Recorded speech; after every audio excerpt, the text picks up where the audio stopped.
জৈন সন্ন্যাসীরা কেন সাদা কাপড় পরা শুরু করেছিল? এটি কি শুধু একটি পছন্দ ছিল নাকি ছিল অস্তিত্ব রক্ষার লড়াই? আজ 90 সেকেন্ডস ফ্যাক্টসে আপনাদের শোনাবো মগধের সেই ভয়াবহ দুর্ভিক্ষের ঘটনা যা বদলে দিয়েছিল জৈন ধর্মের ইতিহাস।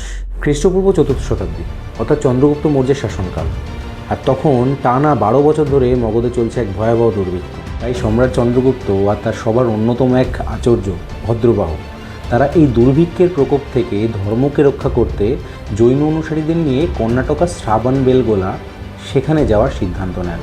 অন্যদিকে আরেকজন আচার্য অর্থাৎ স্থূলভদ্রের নেতৃত্বে এই জৈনদের একটি বড় অংশ এই মগধেই থেকে যায়। দুর্ভিক্ষে মানুষের অবস্থা এতটাই শোচনীয় ছিল যে খাবার তো দূরের কথা, তাদের শরীরে এক টুকরো বস্ত্র পর্যন্ত ছিল না। এখন প্রশ্ন হলো, জৈন ধর্মের নিয়ম অনুসারে জৈন সন্ন্যাসীরা তো নগ্ন থাকতেই অভ্যস্ত ছিলেন, তাহলে কাপড়ের দরকার পড়লো কেন? আসলে দুর্ভিক্ষের চোটে মগধের প্রায় পুরো জনসংখ্যাই নগ্ন অবস্থায় ঘুরে বেড়াচ্ছিল, কারণ কারো কাছে কাপড় কেনার মতো সামর্থ্য ছিল না।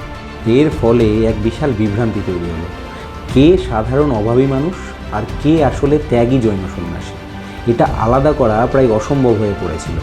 এমন অবস্থায় আচার্য স্থূলভদ্র দেখলেন যে জৈন ধর্মের স্বকীয়তা আর সন্ন্যাসীদের পরিচয় বজায় রাখা দরকার। তাই সাধারণ মানুষের থেকে নিজেদের আলাদা করতে এবং জৈন অনুশাসনকে চিহ্নিত করতে তিনি জৈন সন্ন্যাসীদের এক সাদা সেলাইহীন বস্ত্র পরার নির্দেশ দিলেন। আর এই সাদা কাপড়ই হয়ে উঠল তাদের বিশেষ পরিচিতি, যাদের আমরা আজ শ্বেতাম্বর বলে চিনি। অর্থাৎ পরিস্থিতি আর পরিচয়ের সংকট থেকেই কিন্তু জন্ম নিয়েছিল এই শাখা।